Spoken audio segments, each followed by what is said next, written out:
into the three-wave interaction process where we have three frequencies simultaneously present inside the medium. So second harmonic generation and the degenerate parametric down conversion will be special cases of this. So the problem we are looking at is you have a crystal in which there are three frequencies present simultaneously, omega p, omega s, and omega I. They are satisfying the condition omega p is equal to omega s plus omega I.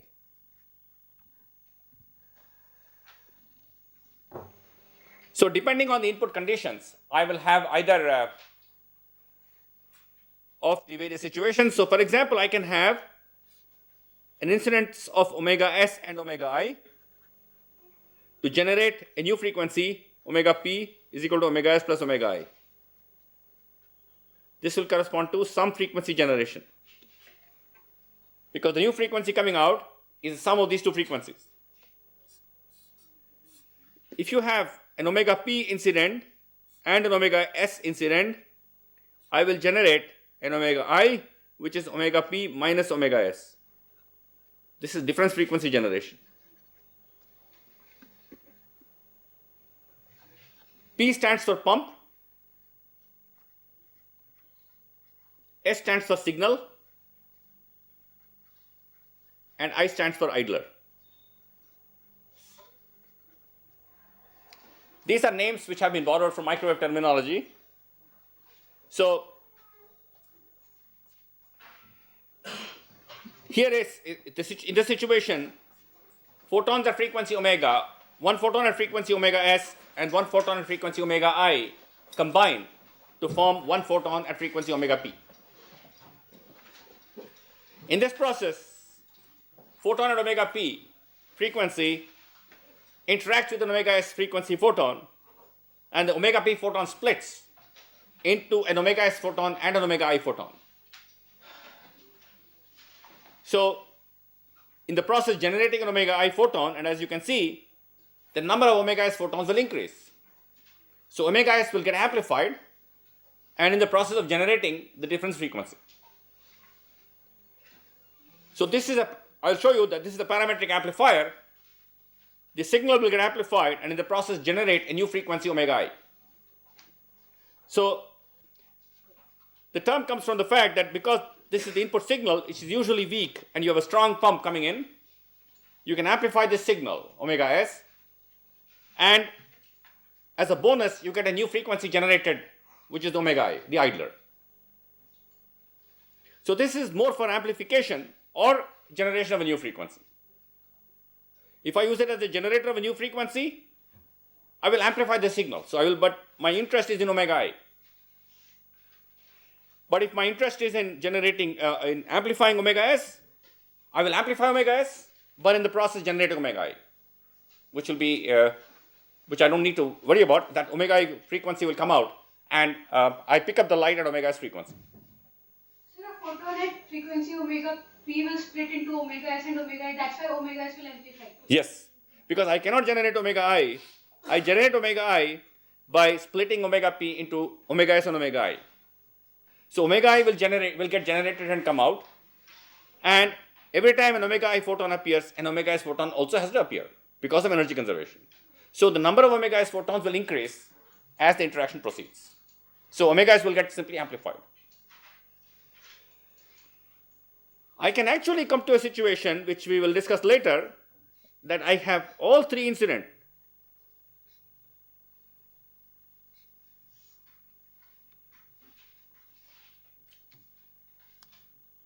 Here,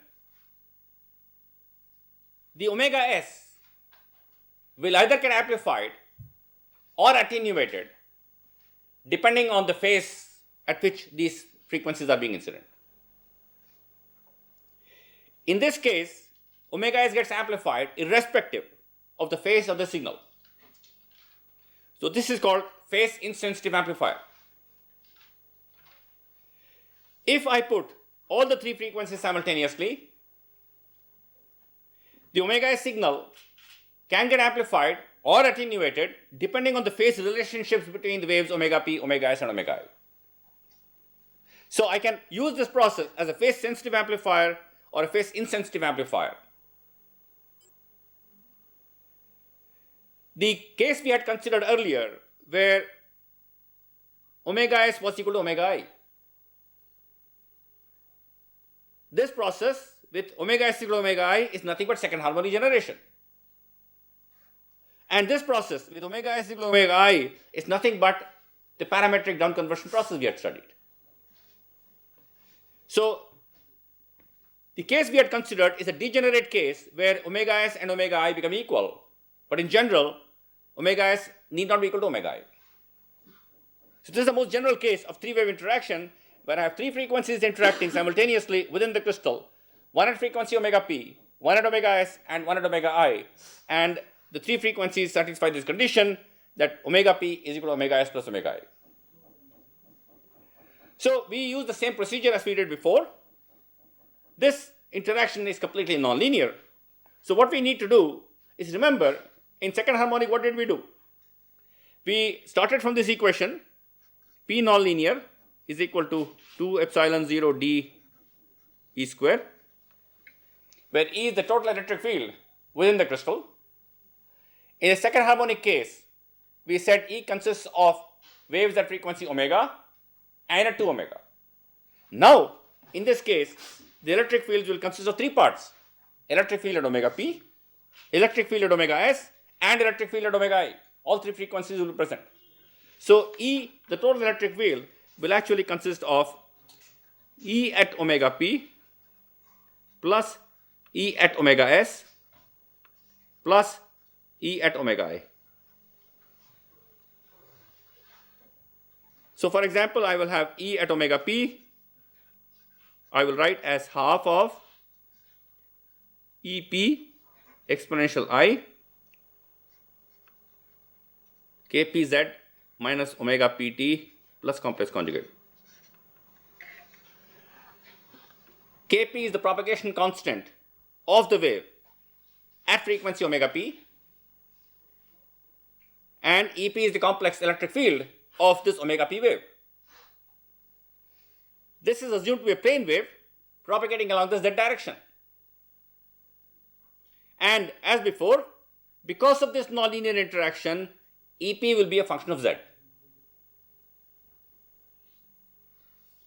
Similarly, I will have for E at omega s half Es exponential I ksz minus omega st plus complex conjugate, and E at omega I will be equal to half Ei exponential I kiz minus omega it plus complex conjugate. EP, Es, and Ei are the electric field amplitudes of the fields of the waves at omega p, omega s, and omega I respectively.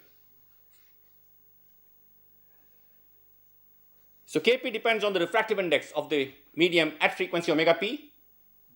So Kp is omega p by c into the refractive index at the frequency omega p, which I call Np, for example. Okay, so Kp will be something like omega p by c into Np. Similarly, Ks will be omega s by c into Ns, and Ki will be omega I by c into Ni.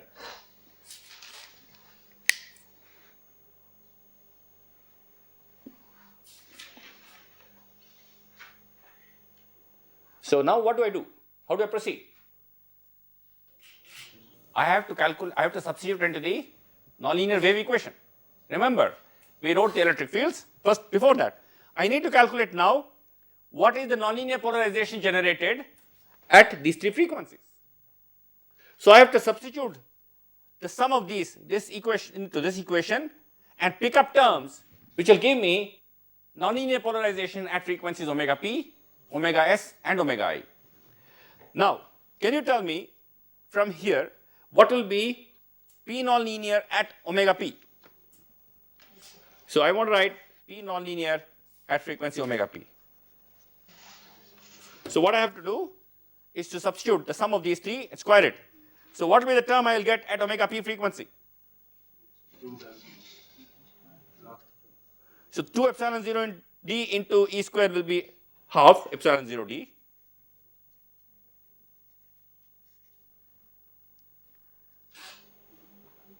Please note that this d is an effective nonlinear coefficient. I'm not writing dijk. For a given orientation of the crystal, for a given propagation direction, for a given polarization states of these waves, I can, and for a given crystal, I can obtain this equation by substituting and calculating like we did for KDP and for lithium niobate. Maybe we'll do an example later, but D is an effective nonlinear coefficient which depends on the state of polarization of the waves at omega p, omega s, omega I, and also the nonlinear tensor of the crystal. Okay, now can you tell me, if I substitute this, what is the term I will get at omega p frequency? With any additional factor multiplying? No, before that, a multiplicative factor? 2. I will have a plus b plus c plus d plus e plus f whole square. So you're picking up a product of two terms, and there will be a factor of 2. So you will have 2 es ei exponential I. What will I get in the exponential?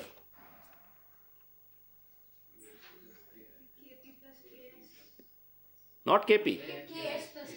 Ks plus ki into z minus omega pt plus complex conjugate.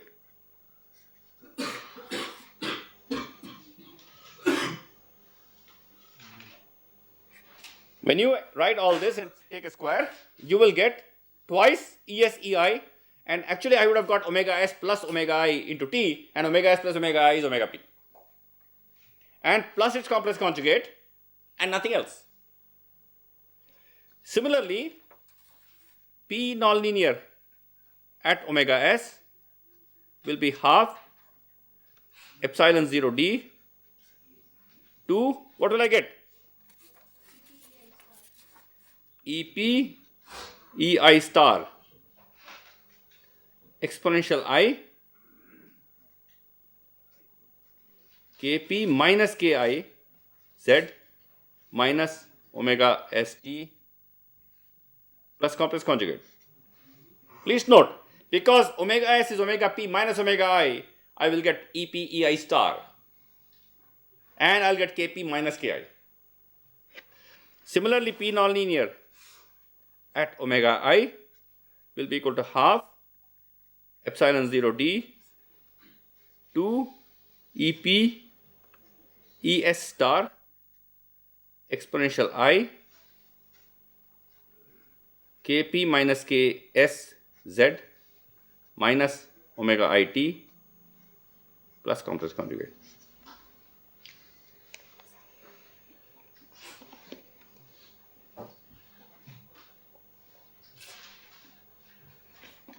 We are using the same procedure as we did for second harmonic. This will contain more polarization terms, nonlinear polarization terms. There are many other terms. We are not bothered about that because, as we have seen already, for efficient nonlinear interactions, we need to consider only those terms which are close to phase matching. So we will assume that in this process, we somehow will find out what is the phase matching condition required for this process to take place. And we are assuming that it is being almost matched, so that I'm only worried about 3 frequencies, omega p, omega s, and omega I. So what did I do after this for second harmonic? I substitute into the wave equation. Remember, there was a wave equation which we wrote down. What was the wave equation? Suppose I was looking at the wave equation for omega p. I will have del square E of omega p minus mu 0 epsilon at omega p del square by del t square of E at omega p is equal to mu naught del square by del t square P nonlinear at omega p. For second harmonic, we had written del square e 2 omega minus mu 0 epsilon 2 omega del square by del t square e of 2 omega is equal to mu naught del square by del t square p nonlinear at 2 omega. Each one of the frequencies must satisfy the wave equation. This is the source term, the nonlinear polarization is the source term, which is influencing the propagation of the corresponding frequency. Similarly, I have an equation for omega s, where I just replace omega p by omega s, and another equation for omega I, where I replace omega p by omega I. So what I need to do is now to substitute in this equation, substitute this expression for E of omega p and p nonlinear at omega p on both sides, and equate the terms coefficient of exponential minus I omega p t on both sides. Exactly the same procedure that I employed for second harmonic generation. And what did I neglect? The second derivative of EP with respect to z. And I will use the condition that epsilon at omega p and kp are related. Kp square is equal to mu naught epsilon at omega p into omega p square. The propagation constant and the permittivity are related through this equation. So if I use all this, this equation will simplify to the following equation. So let me leave this substitution and simplification of this to you. Substitute the expression for E omega p from here. Substitute the expression for P nonlinear omega p from here into this wave equation. And equate the terms, the coefficient of exponential minus I omega pt on both sides. Neglect the second derivative of EP with respect to z, and use the relationship between epsilon omega p and kp, and you will end up with this equation. d ep by dz is equal to I omega p d by c and p es ei minus I delta kz, where delta k is kp minus ks minus ki. It's very similar to the equation we had obtained earlier. dE2 by dz I omega d by c and 2 es e1 square, etc. So same equation, exactly a similar equation, except that now there is a particular frequency omega p, and np is the refractive index of the medium at the frequency omega p. And delta k is kp minus ks minus ki. There it was k2 minus 2k1. So if s is equal to I, this simply becomes k2 minus 2k1, exactly like the second harmonic. So this is the equation describing the change of EP, the amplitude of the electric field at omega p frequency as the wave propagates, and this depends on the nonlinear coefficient d and the electric fields at signal and idler frequencies. Similarly, let me give you the other two equations. des by dz is equal to I omega s d by c ns ep ei star exponential I delta k z, and dei by dz is equal to I omega I d by c ni ep es star exponential I delta k z. So that's a separate definition of delta k. So you have three equations, coupled equations, three coupled nonlinear equations connecting the electric field amplitudes of signal, idler, and pump. The d is the nonlinear coefficient, effective nonlinear coefficient that is responsible for this interaction. Please note that if I don't choose the polarization states appropriately, the D element, the T tensor element, which is responsible for this, may become 0. So I have to be careful. But I'm assuming that I'm using a situation where the polarization states of signal, idler, and pump are such that D coefficient is finite. There is a nonlinear tensor element. There is a coupling between these three waves. Now, as before, we will see that maximum interaction will take place. For maximum efficiency of this interaction, delta K must be 0, which is again the phase matching condition. So the phase matching condition I will get here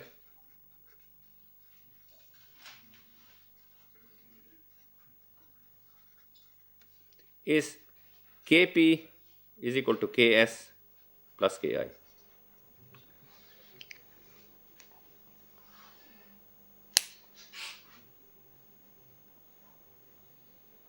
Which means that I must have, in terms of photon picture, the momentum of the pump photon is the sum of the momentum of the signal and idler photons that is generating or whatever it is.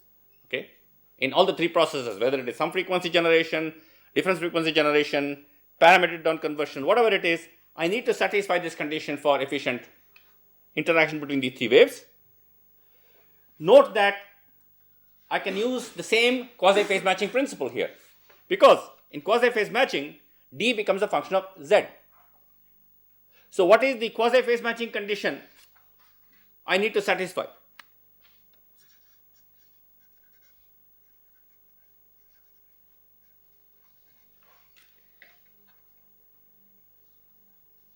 So if I had a D varying with Z, like sine capital Kz, what should be the condition I will have to satisfy?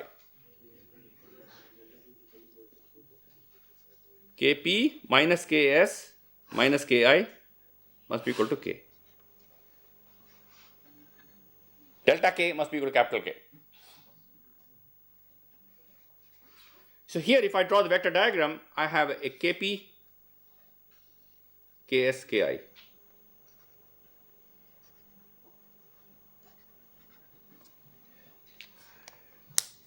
By convention, the signal frequency is supposed to be higher than the idler frequency.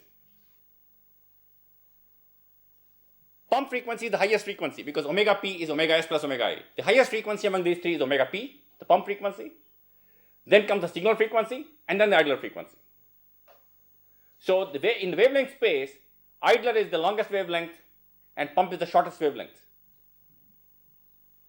Okay? So if I start with a wavelength of say 800 nanometers, so 800 nanometers could be pump, 1300 nanometers could be signal, and I have something else which is around 1800 or 2 microns or something like that as the idler. So omega p is equal to omega s plus omega I, and conventionally the signal frequency is higher than the idler frequency. So the signal wavelength is shorter than the idler wavelength. This will be, in this quasi-phase matching condition, this is Kp, I have Ks plus Ki plus K. This is K, this is Ki, this is Ks. And it is for this reason that I am drawing the Ks vector to be longer than the Ki vector, because omega s is higher than omega I. The refractive indices are not very different. They are different, but they are not very different. So Ks is omega s by C into Ns, Ki is omega I by C into Ni, and because omega s is bigger than omega I, Ks is usually bigger than Ks. So the way I've drawn here, I've drawn the vector Ks to be bigger than Ki, and Kp is the biggest vector. Here, this is the quasi-phase matching where I am not perfectly satisfying the phase matching condition, but I am having a periodic variation in the nonlinear tensor coefficient D, such that it compensates for this delta K that is appearing here. So the discussion that we had for QPM for second harmonic is exactly valid here, provided I choose a capital K which satisfies this condition, which is the quasi-phase matching condition. Okay, so now these three equations are the most general equations describing this three-wave interaction process, and we can use these three equations to study any one of the processes, some frequency generation, difference frequency generation. And as before, I can show that if you have only the pump incident, you will not be able to generate signal and dialer. This requires a spontaneous down conversion. So if I take a crystal and shine only omega p, classically, just omega p just propagates. Quantum mechanically, I can show that an omega p incident can spontaneously generate an omega s and an omega I satisfying omega p is equal to omega s plus omega I. Now, because this equation has infinite number of solutions, for a given omega p, there are infinite combinations of omega s, omega I, which can sum to omega p. So, which pair will come out? That pair satisfying the phase matching condition. Because I need to satisfy this condition as well as the phase matching condition if I need to generate efficiently, which means I need to satisfy omega p is equal to omega s plus omega I and this condition or this condition. There will be one pair of frequencies which will satisfy both these conditions. For a given omega p, Kp is fixed. For example, if I look at these two equations, for a given omega p, Kp is fixed, and there is one omega s omega I combination which will satisfy both these equations, that will be the one which will be most efficiently generated in this process. Yeah. When omega s and omega I, Yes. the first equation dep by dz. Yeah. We're getting omega p equal to omega. That equation is different. Yeah, you have to be careful because there is what happens is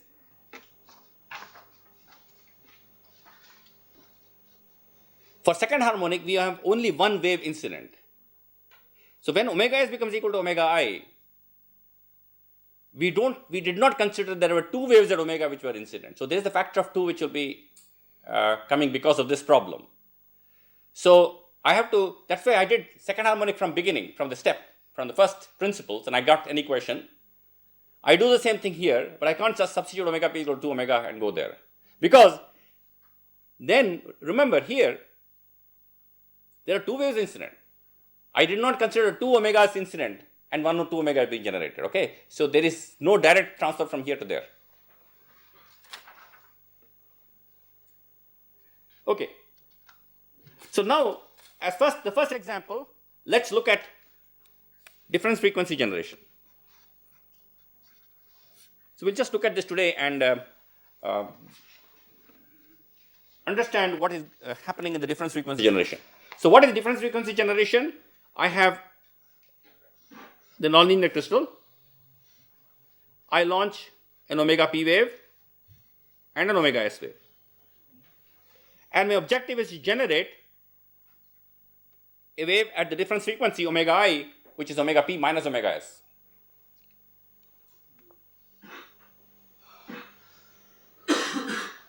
And I will show you in this process, omega s will get automatically amplified. So I can look at this problem as if I want to amplify omega s or to generate omega I. It's the same problem. Okay. So how will I solve these three equations? What is the approximation I will make? No pump depletion, which means I will assume EP is almost a constant. So I don't have to worry about this equation. I have to only solve these two equations simultaneously, assuming EP is a constant. So let me first assume delta k is equal to 0 to get some easy solutions. So I will have two equations, dEs by dz is equal to I. Now let me write this as kappa s into EP EI star and dEi by dz is equal to I kappa I EP ES star. So I am solving the equations for the case delta k is equal to 0. Because I know already that the maximum generation of DF, difference frequency, will take place if I satisfy the phase matching condition.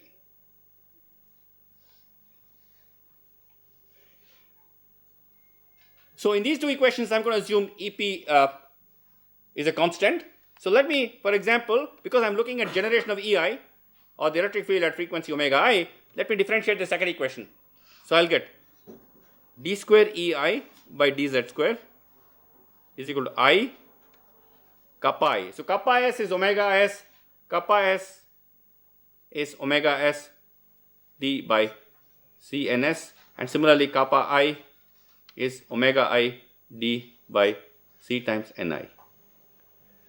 So I kappa I Ep into ds star by dz, which is the complex conjugate of this one, which is minus I kappa S Ep star Ei. So this is equal to kappa S kappa I mod Ep square into Ei.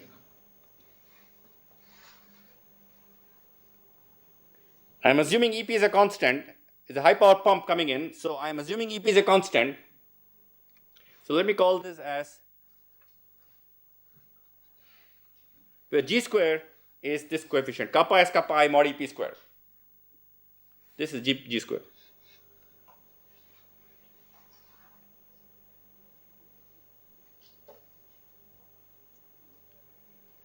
What is the solution of this equation? So Ei of z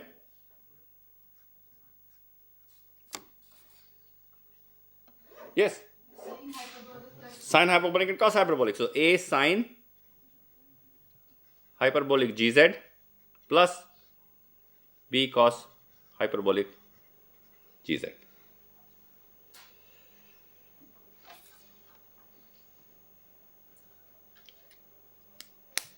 How do I get the solution for ES?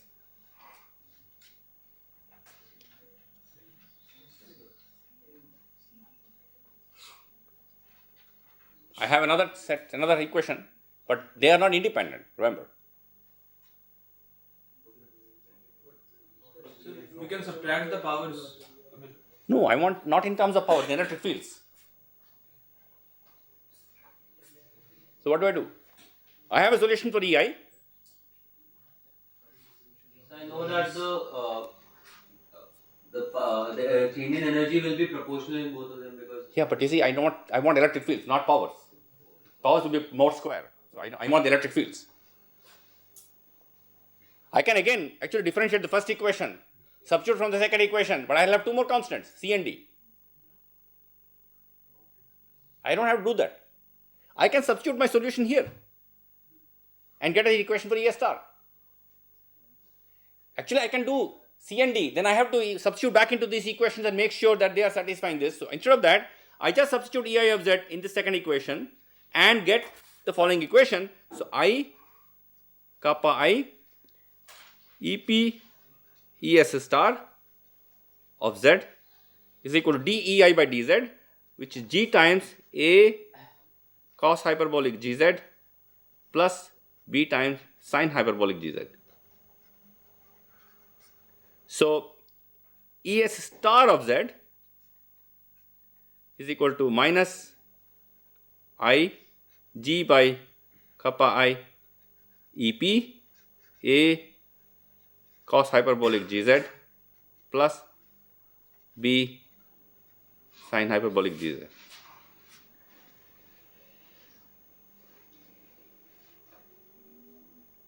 Now remember, we had written G square is equal to kappa S kappa I mod Ep square.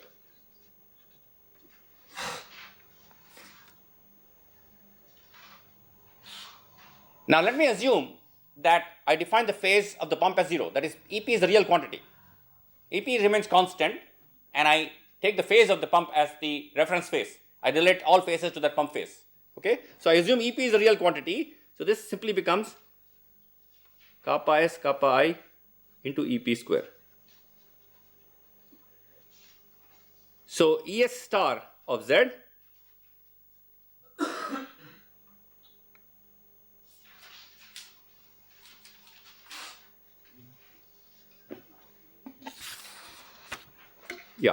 Es star of z is minus I. So this G is now square root of kappa S kappa I. Ep cancels off and I get kappa I into A cos hyperbolic Gz plus B sine hyperbolic Gz. which is minus I square root of kappa S by kappa I A cos hyperbolic gz plus B sine.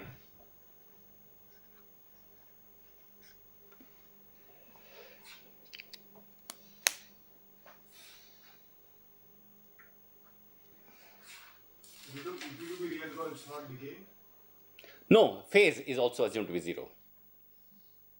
Real. The not decaying means amplitude of EP remains constant, but I'm also assuming the phase, I'm relating all phases to that. I could have substituted, but then I'll get an extra phase sitting here, that's all. If I had written EP as EP times exponential I phi p, I will get here, there will be an exponential minus I phi p because of this EP here, and there is mod EP square in G, but EP in here, so I will have an exponential, some phase factor will be sitting. It doesn't matter, but we will come to it a little later when we have all three waves incident and I look at a phase sensitive amplification process. Okay? Now what is kappa S by kappa I? Actually I can substitute kappa as kappa I and I get this equation. So this is ES star of Z minus I. Now kappa S by kappa I is how much? Ni by ns. There is also omega. So I will have square root of omega S Ni by omega I Ns into A cos hyperbolic Gz plus B sine.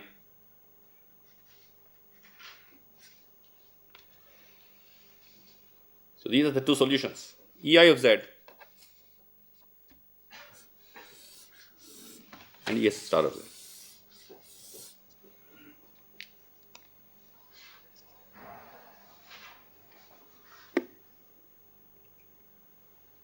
Now, how do I find out the values of A and B? I apply boundary conditions. So at Z is equal to 0. So in normally what I will have is here, this is my problem. So at Z is equal to 0, which I call this plane,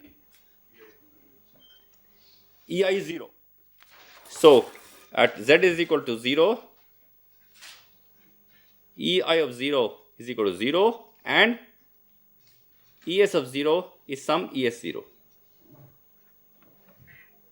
There is some signal incident at the input and no idler, just a signal. So what are the values of the constants I get? The first one tells me B is 0. Because this is 0 at Z is equal to 0, that means B is equal to 0. And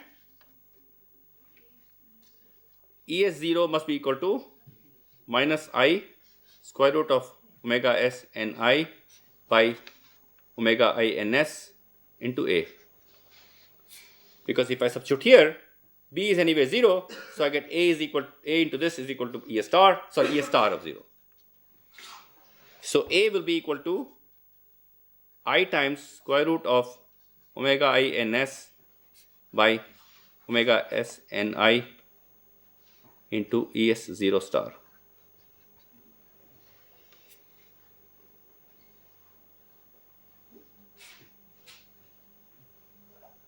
So here are the solutions, finally solutions which I get from these two equations are, so if I substitute the values of A and B in this EI of Z, so EI of Z is equal to, B is 0, so A sine hyperbolic Gz. So I times square root of omega I Ns by omega S Ni ES0 star sine hyperbolic Gz and ES star of Z is equal to ES0 star minus I into this will be ES0 star. So ES0 star cos hyperbolic, right? A times this minus is actually ES0 star. So I get ES star of Z is ES0 star cos hyperbolic Gz. So at Z is equal to 0, this is 0 and this is ES0 star.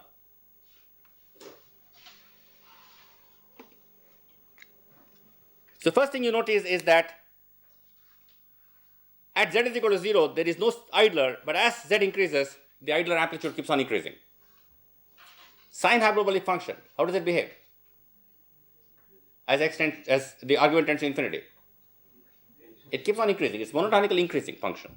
Okay, so the idler will keep on increasing. Of course, as before, I can't use these equations when the efficiencies become very large. Okay, so there is an increase of the idler power, but the signal power is also increasing. Cos hyperbolic Gz is also an increasing function of z. So this process generates an idler, but also amplifies the signal.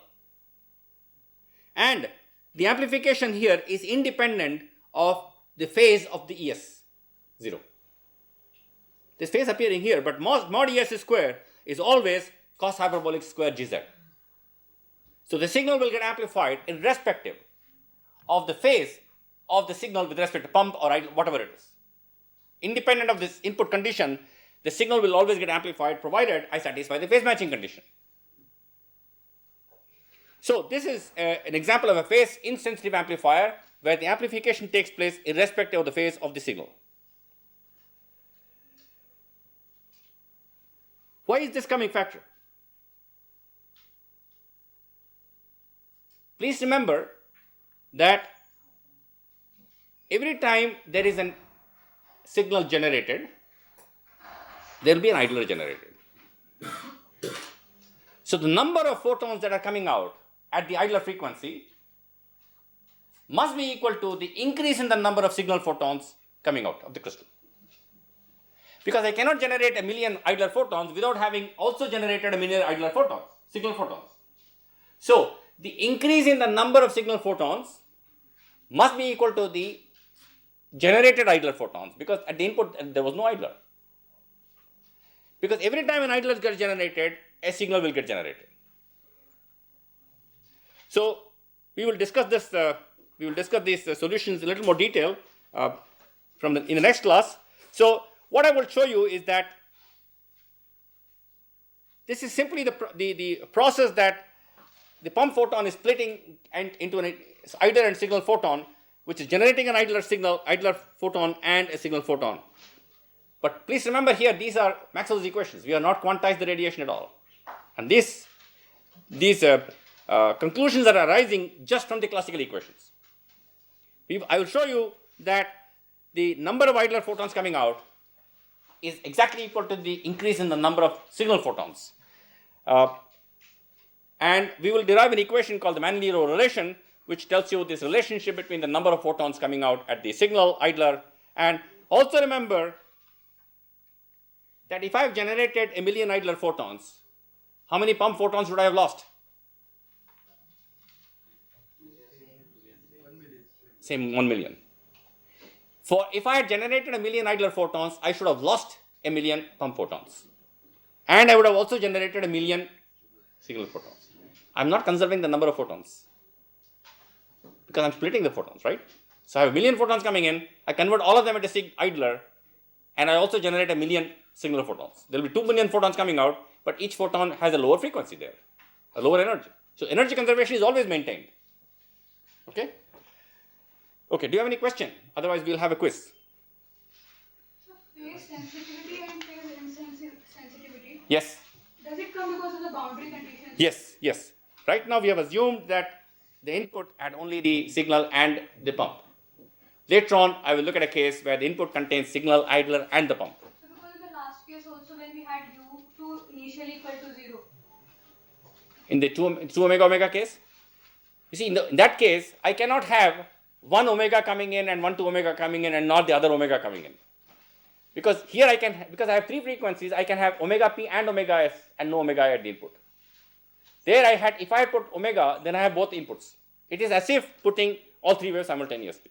So there was no situation of phase insensitive case in the 2 omega case. Here I can have either omega p omega s input or omega p omega s and omega input. So all the cases in the last one were phase sensitive. All of them have to be phase sensitive. And for theta equal to 5. This is always phase sensitive. Okay, so the amplification or not depends on the phase of the signal of omega with respect to 2 omega. Here, because there is only omega s and omega p incident, the phases of the various waves automatically get fixed up to amplify the signal and to generate the idler. Okay? Yeah? What do you mean by phase insensitivity? Because ultimately, they are still having phase matching, right? So No, that is phase matching. I phase match, that means delta k is equal to 0. What I will show you later on is that if I input the signal, idler and pump simultaneously, the signal will get amplified only under certain conditions of phase relation between the signal and idler and pump. If I change the phase of the signal, I will get de-amplification. That means I can either have omega p generating omega s, omega I and amplifying omega s, or omega s and omega I mixed together to generate omega p, which will attenuate the signal. So depending on the phase relationships, I will either amplify the signal or attenuate the signal. So the energy is getting converted from omega p to omega s or omega s to omega p. And that will be phase sensitive. So that will be phase sensitive nature of the amplifier. Here, there is no phase sensitivity because the idler automatically picks up its phase so that the signal always gets amplified. And that's the difference between the phase insensitive and the phase sensitive case. So phase sensitive we will look at a little later, but right now we will discuss a little bit more on these solutions and get some important conclusions from these solutions. Anything else? Okay, so we have a quiz now. The last quiz before the minors.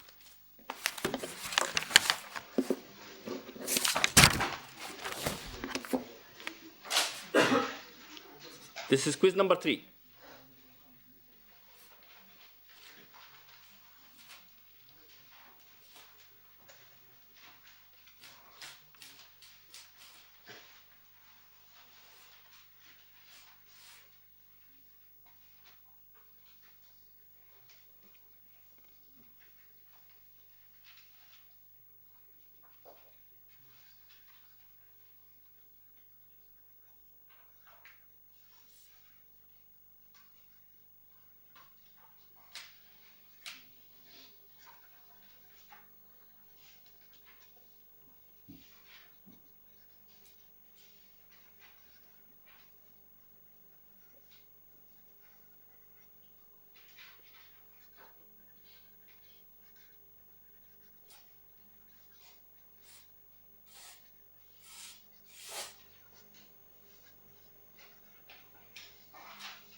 Okay, so the problem is we are considering second harmonic generation in lithium niobate.